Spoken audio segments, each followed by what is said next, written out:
Fallout New Vegas has a lot of different ways to beat the game, but only a few ways to play the game. In today's video, we'll be finding out if you can beat Fallout New Vegas while upside down. Not physically upside down, I haven't strapped myself to the ceiling, I only do that for special occasions. The setup is really simple. All I did was go to my display settings and rotate the screen. Before we go any further, let's talk about the rules. The display setting must be at all times landscape flipped. That's the setting you're seeing now. At no point during the challenge can that change. The difficulty will begin at normal. This can change depending on how I find things, so if the game is too easy, it will be increased, and if I find it absolutely impossible, it will be lowered. Now, instead of discussing the tutorial like I usually would, I'm going to talk about the controls. To look around I use a mouse, although now the controls are inverted, so in order to look at the top right, I have to move to the bottom left, and vice versa. Luckily, the forward and backward keys remain the same, although left and right are now right and left. Other keys also remain the same, but crouching and jumping looks really weird. The outside looked even weirder. It led to some pretty fun illusions, and I finally got to experience Mario Galaxy without playing the game. I ended up going through the tutorial just to see how difficult things were going to be.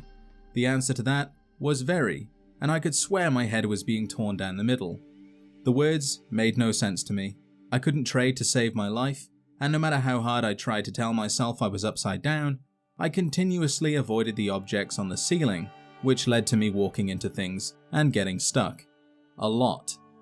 Long story short, I was having a bad time. That was until it came to the shooting.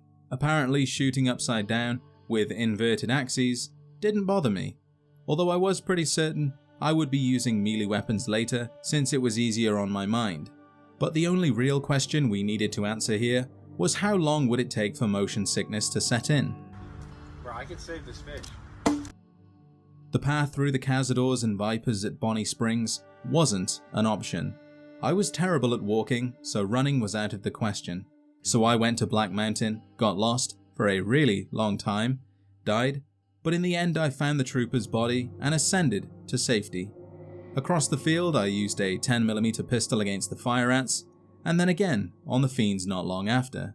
Surprisingly, I didn't die, so there's hope for me yet. After going the wrong way, I found Camp McCarran and boarded the monorail to the strip. At the tops I snuck in a knife and met Benny. I had decided to play as a male, which was a mistake, as it turns out that even with the confirmed bachelor perk, Benny don't like men, and my speech wasn't high enough to convince him to join me in the suite either. So I went alone, convinced him to let me live, and spoke to Yes Man. After that I headed for the fort, used a single shotgun on more fire ants, avoided the vipers near the El Dorado gas stop, and tried climbing down to the river. It was so much harder than it should have been. My mind said one thing, the controls did another, and every drop seemed so much bigger than it looked. Stressed out to high heaven, I made it down the cliff, and this was by far the most enjoyable part of the challenge. Swimming upside down is so weird, but that's what I like about it. And other than a single lake lurk, the river was safe. So I enjoyed myself, started drowning, and had Cursor Lucullus take me to the fort. At the fort I ran through the bunker, I didn't die, activated the Securitrons, and killed Benny with a machete. Why won't you die? After that I made some quick money selling snow globes, took some jerky out of the fridge for later, and plugged Yes Man into the computer. It's time to figure out what to do with the other factions.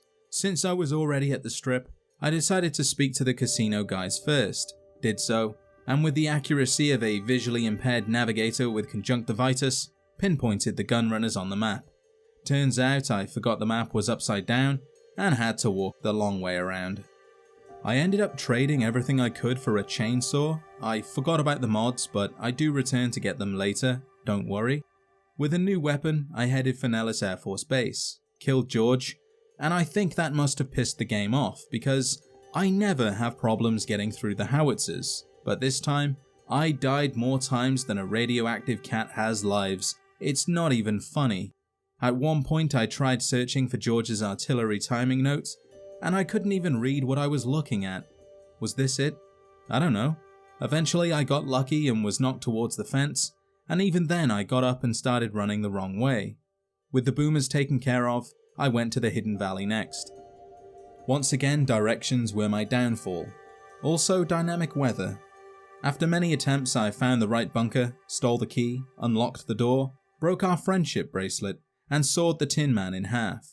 With that done, I only had the Khans left, and I decided to travel from Good Springs now that I was a little more prepared. The chainsaw was the Cazador's ultimate weakness. All I had to do was hold the attack button and walk backwards, which I was getting pretty good at. With them out of the picture, I wanted to kill the Vipers at Bonnie Springs for no other reason than I thought it would be fun. Boy, was I wrong. The Vipers were so much stronger than I remember, and I don't recall there ever being a Deathclaw nearby, but there was, twice. And the Viper leaders, that's right, there's 2 of them, not sure how that works, were ridiculously strong. Or maybe I was incredibly weak. Let's just say it's a bit of both. After getting lucky, the Vipers killed the Deathclaw, and I killed the Vipers. It took many deaths to achieve, but it was done.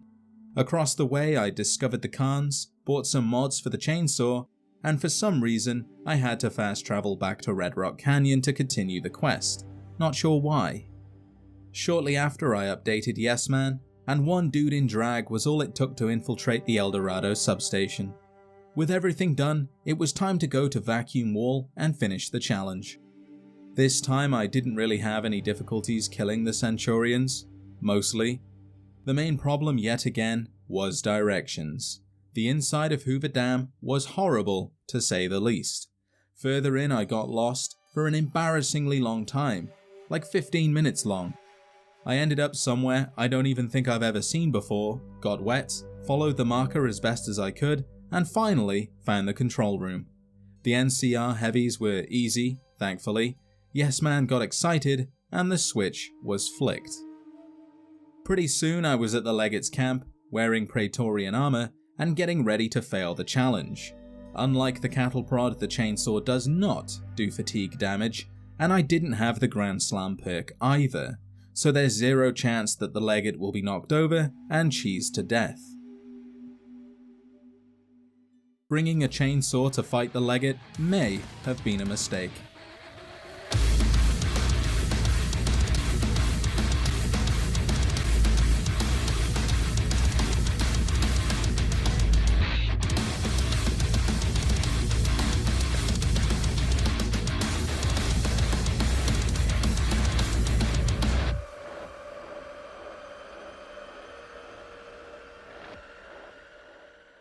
It wasn't a matter of if, but when.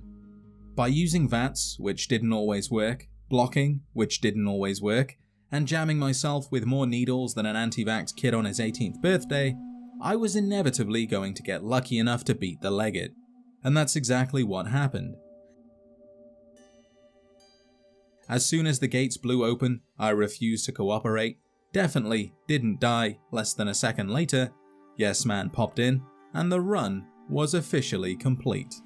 So to answer the question, can you beat Fallout New Vegas while upside down? Yes you can. Be sure to show your support by liking the video and subscribing if you haven't already for more Fallout content. If there's anything you would like to see in a later video, leave a comment and I'll see what I can do. With that said, thank you as always for watching, and I'll see you in the next adventure.